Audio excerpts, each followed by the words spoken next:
I'll bet that you thought that you'd seen the last of me in that first Evil Sadler video in which I went off on all sorts of things, especially about reading primary text, which you shouldn't do. You can watch that video to find out why.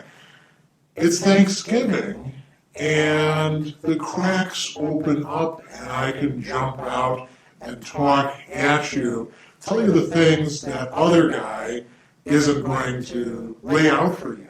For example, Thanksgiving, such a sham. Think of me sort of like the Grinch here to ruin Thanksgiving for you. And if you're not an American and don't know what Thanksgiving is, I might still be able to ruin it for you anyways. So I've got a lot to say. We'll see how much time I get. First, however, as people do in YouTube videos, I should do the obligatory sorts of things, tell you to subscribe, to comment, to like. Don't do any of those things. That's all nonsense, and that only benefits that guy, not me. And that leads into the topic, gratitude, Thanksgiving. What is Thanksgiving all about? Well, it's about giving thanks, and we can go into all the narratives and mythologies about pilgrims and Native Americans and who's actually responsible for it, but that's all bullshit anyway. You don't want to hear about that.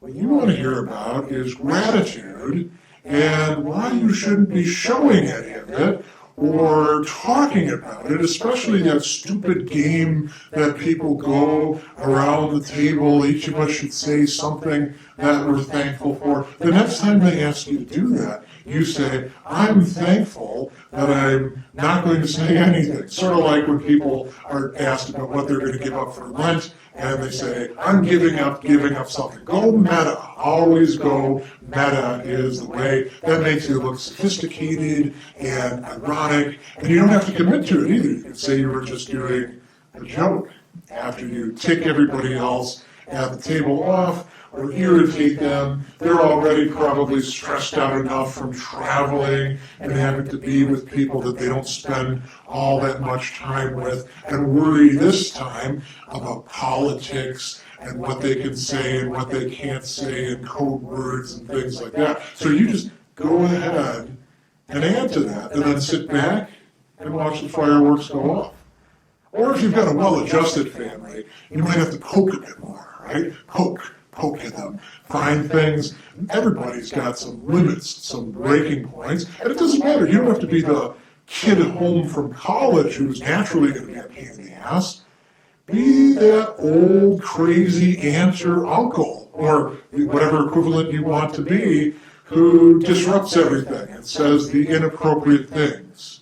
Or you can always criticize the food that's being served. You can say, well, this is not the way that Grandma made it, or you can say, this isn't the way we get it from Target, or Pick and Save, or whatever other local grocer you happen to have. Or you can say, there's too much spiciness. There's not enough spiciness. You can always find something to be ungrateful about. You see, it's important for Thanksgiving that you not only don't talk about gratitude, you don't get into all this silly stuff about, I'm so thankful. You need to display the opposite, that is, ingratitude. That way you are balancing out the scales, right? Everybody else, like a sap or a sheep, is pulling down this way. You put some weight on the other side, at least until they kick you out. What is gratitude? Well, it's something that you feel and something that you display in relation to somebody else doing you a good turn, doing what the ancients called a benefit. One way to get out of that is to tell yourself that those things that people are doing, they're not as good, or they're not exactly what you want, or it's at the wrong time, they're doing it in the wrong way. That way, you've got nothing you have to be grateful for. As a matter of fact, you can think about your entire life. I mean, some people would say you should be grateful for the very fact that you happen to be alive at all, or that, you're born in this wonderful time when we can communicate with each other in so many ways over the internet. But anything that you've got like that, there's a way to flip it upside down and look at it pessimistically. Pessimistically is what they call it. Of course, you call it not being a sucker. Being realistic, just holding the mirror up to society, as they used to say back in the day. So, I'm not pretending that this is some sort of coherent go-to plan with a checklist or anything like that. I'm just giving you a few ideas about how you could take Thanksgiving and turn it upside down. Turn a smile into a frown, take gratitude and turn it into its opposite. Time for me to go. Hopefully that has given you enough to think about for this Thanksgiving, and I'll see you sometime down the line.